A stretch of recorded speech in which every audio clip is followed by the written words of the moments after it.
Je suis Samira Moussalim, enseignante à l'école Monseigneur de Laval, pavillon élémentaire, à Regina, en Saskatchewan.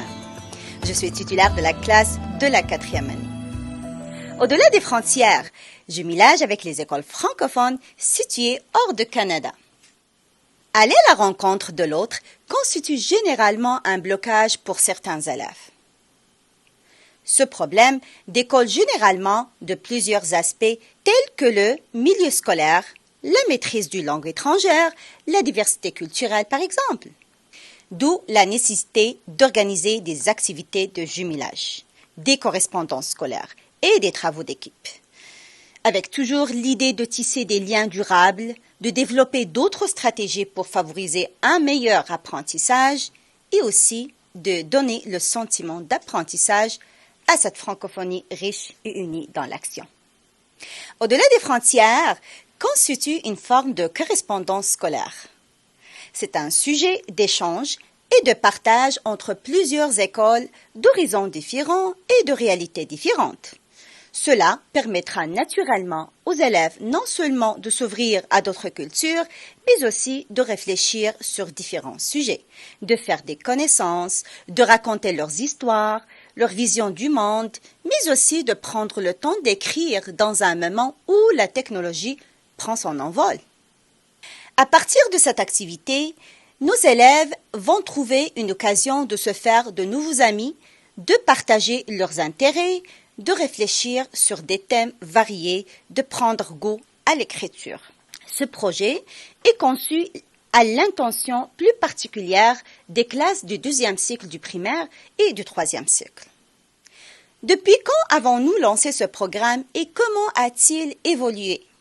Nous avons officiellement lancé le programme en 2020. Depuis, il s'est considérablement développé.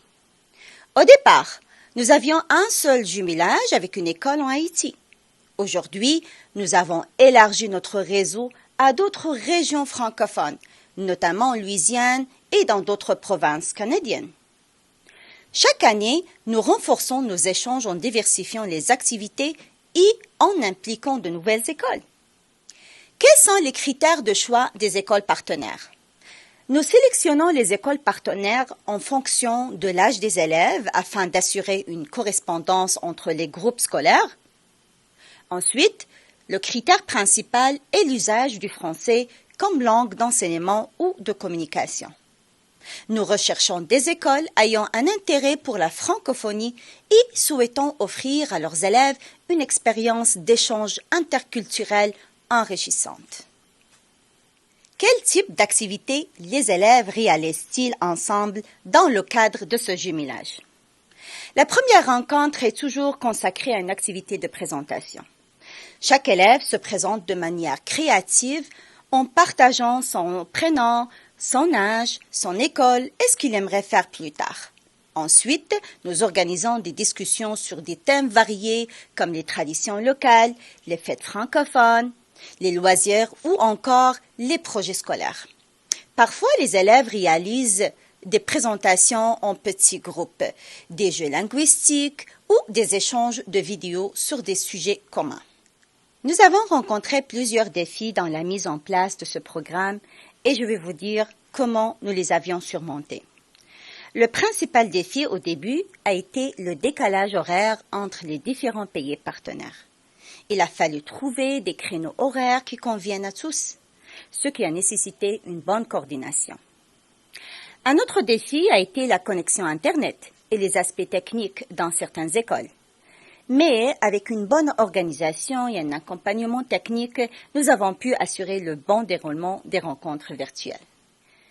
Comment nous intégrons ce jumelage dans le programme scolaire et comment nous nous assurons que cela profite pleinement aux élèves? Ce projet s'intègre parfaitement dans le cadre du développement de la construction identitaire et de l'apprentissage du français. Il permet de travailler plusieurs compétences, notamment la communication orale, l'activité, l'écoute active et la compréhension interculturelle. Les échanges sont préparés en classe, ce qui donne lieu à des activités pédagogiques complémentaires, comme la rédaction de textes de présentation, des discussions sur les thèmes abordés ou encore des projets en lien avec la francophonie.